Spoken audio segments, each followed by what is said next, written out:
बच्चे को जन्म देता है तो उसके मन में ये आकांक्षा स्वाभाविक रूप से उठती है कि मेरा बच्चा तेज बने, समझदार बने, उसका दिमाग चलने वाला हो, उसमें वह शक्ति हो कि वह सही गलत का निर्णय कर सके। लेकिन इस युग में जहां मोबाइल, टीवी, इंटरनेट और कृत्रिम जीवन शैली ने बच्चों की स्वाभाविक बुद्धि पर एक तरह का पर्दा डाल दिया है, वहां सबसे बड़ी चुनौती यह बन जाती है कि बच्चे की बौद्धिक शक्ति को कैसे जागृत रखा जाए। बुद्धि का विकास केवल पढ़ाई से नहीं होता, ये जीवन शैली, वातावरण, खान पान और संस्कारों के मेल से होता है। हमारे शास्त्रों में कहा गया है, बुद्धिर्बल विवेकम च शरीरस्य स्थैर्यमेव च प्राप्यते साधु सेवया न तो लोभेन केनचित, अर्थात सच्चे आचरण, सात्विक जीवन और सद्गुरु की सेवा से ही बुद्धि और विवेक प्राप्त होता है। सबसे पहले यह समझना जरूरी है कि बच्चे का दिमाग तेज करने के लिए माता पिता का मन स्थिर होना चाहिए। जिस घर का वातावरण शोर शराबे वाला, गुस्से और टीवी के शोर से भरा होता है, वहां बच्चे का मस्तिष्क संतुलित नहीं रह सकता। सुबह सुबह जब सूरज उगता है तो वह प्रकाश केवल आकाश को नहीं जगाता, वह हमारे मन की कोशिकाओं को भी जागृत करता है। अगर बच्चे को सूर्योदय से पहले उठाने की आदत डाली जाए, उसे थोड़ी देर प्राणायाम, गहरी सांस लेना, ध्यान या गायत्री मंत्र के उच्चारण में लगाया जाए तो उसका दिमाग तेजी से विकसित होता है। गायत्री मंत्र केवल धार्मिक नहीं, वैज्ञानिक दृष्टि से भी मस्तिष्क की कोशिकाओं को सक्रिय करने वाला है। भूर्भुवः स्वः तत्सवितुर्वरेण्यम भर्गो देवस्य धीमहि धियो यो नः प्रचोदयात्। ये मंत्र बच्चे की धियो यानी बुद्धि को प्रेरित करता है। हर सुबह अगर बच्चा इस मंत्र का जप करे तो उसकी स्मरण शक्ति और एकाग्रता स्वाभाविक रूप से बढ़ती है। आज के माता पिता ये भूल जाते हैं कि मोबाइल और टीवी बच्चे का साथी नहीं, शत्रु है। जब बच्चा दिन भर स्क्रीन में डूबा रहता है तो उसकी आंखें ही नहीं, उसकी कल्पना शक्ति भी कमजोर होती है। बुद्धि तब चलती है जब मन विचार करे, प्रश्न पूछे, खोज करे। अगर सब कुछ मोबाइल से तुरंत मिल गया तो दिमाग सोचने की क्षमता खो देता है। इसलिए सबसे पहला उपाय यही है कि बच्चे को स्क्रीन फ्री समय दिया जाए, उसे प्रकृति से जोड़िए, मिट्टी से खेलने दीजिए, पेड़ों की छाया में बैठने दीजिए, पक्षियों की आवाज सुनने दीजिए। ये सब चीजें उसकी मानसिक तरंगों को संतुलित करती हैं। बच्चे की बुद्धि का सबसे बड़ा आधार है उसका खान पान। आज का बच्चा junk food, cold drink, packet वाले स्नैक्स में उलझा हुआ है। हमारे पुराने ग्रंथों में कहा गया है कि जैसा अन्न वैसा मन। बच्चे को ताजा घर का बना हुआ सात्विक भोजन दीजिए। दूध, घी, बादाम, अखरोट, तिल, फल और सब्जियां मस्तिष्क के लिए वरदान है। प्राचीन समय में माएं अपने बच्चों को रात में सोने से पहले गर्म दूध में थोड़ा सा केसर, इलायची और एक चुटकी हल्दी डालकर देती थी। ये केवल स्वाद के लिए नहीं था, बल्कि ये बुद्धिवर्धक भी था।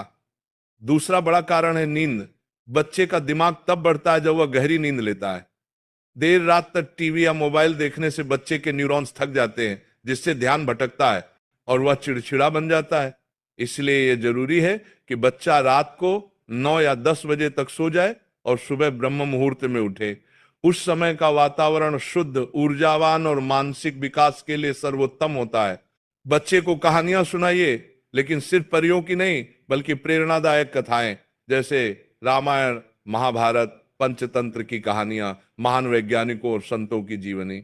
जब बच्चा इन कहानियों को सुनता है तो उसके भीतर अच्छे बुरे की पहचान बनती है, उसकी कल्पना उड़ान भरती है और यही कल्पना धीरे धीरे रचनात्मकता में बदल जाती है। शारीरिक खेल भी बुद्धि को बढ़ाते हैं।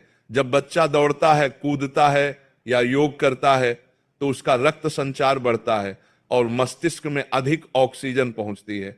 योगासन जैसे सर्वांगासन, हलासन, शीर्षासन, प्राणायाम, अनुलोम विलोम, ये सब बच्चों के लिए बहुत उपयोगी हैं। आप चाहें तो उन्हें छोटे छोटे रूप में सिखाएं। अब बात आती है संस्कारों की। बच्चा वही बनता है जो वह घर में देखता है। अगर घर में माता पिता एक दूसरे से मीठा बोलते हैं, बड़े बुजुर्गों का सम्मान करते हैं, भगवान के प्रति श्रद्धा रखते हैं, तो वही आदतें बच्चे में उतरती हैं। बुद्धि केवल गणना की नहीं होती, बुद्धि विवेक की भी होती है। विवेक का अर्थ है सही समय पर सही निर्णय लेना। ये गुण केवल संस्कारों से आता है। माँ का आशीर्वाद, पिता का अनुशासन और गुरु की शिक्षा, ये तीनों मिलकर बच्चे का भविष्य गढ़ते हैं। अगर इन तीनों में से कोई एक भी कमी रह जाए तो बच्चा भटक सकता है। आज के माता पिता बच्चों को महंगे स्कूलों में भेजते हैं, लेकिन घर में संस्कार नहीं देते। जो बच्चे भोजन से पहले भगवान का स्मरण करना नहीं जानते, जो अपने बुजुर्गों से नमस्ते या चरण स्पर्श करना नहीं जानते, उनके भीतर नम्रता कैसे आएगी? और जब नम्रता नहीं होगी तो ज्ञान टिकेगा नहीं। बुद्धि का तेज मतलब ये नहीं कि बच्चा सिर्फ ज्यादा याद करे, बल्कि ये कि वह समझे, अनुभव करे और सही दिशा में सोचे। इसके लिए ध्यान सबसे बड़ा साधन है। रोज 5 से 10 मिनट का ध्यान बच्चे को सिखाएं। उसे कहें कि वह अपनी आंखें बंद करे, मन को शांत करे और गहरी सांसें ले। यह अभ्यास उसकी एकाग्रता को अद्भुत बना देगा।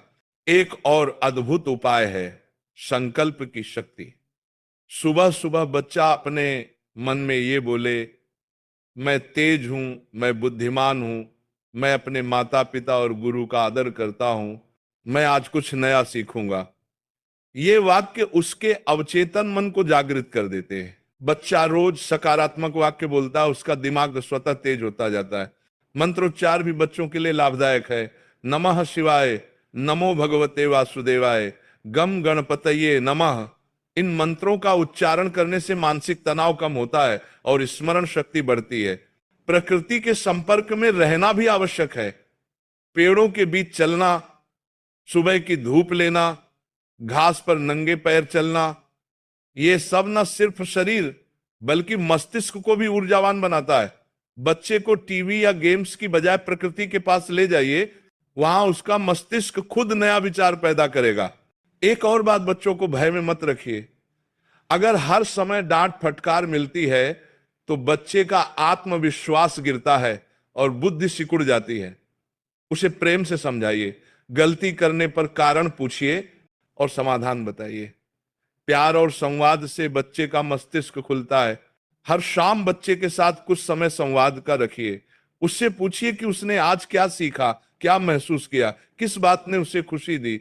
ये संवाद उसके सोचने समझने की शक्ति को बढ़ाता है। अब देखिए, पुराने समय में बच्चे इतने तेज क्यों होते थे? क्योंकि वे प्रकृति के संपर्क में रहते थे, माँ के हाथ का सात्विक भोजन खाते थे, घर में संस्कार मिलते थे और सबसे बढ़कर उनके पास गुरु होते थे। आज के बच्चे के पास सब कुछ है, मोबाइल, टैबलेट, गेम्स, लेकिन गुरु नहीं।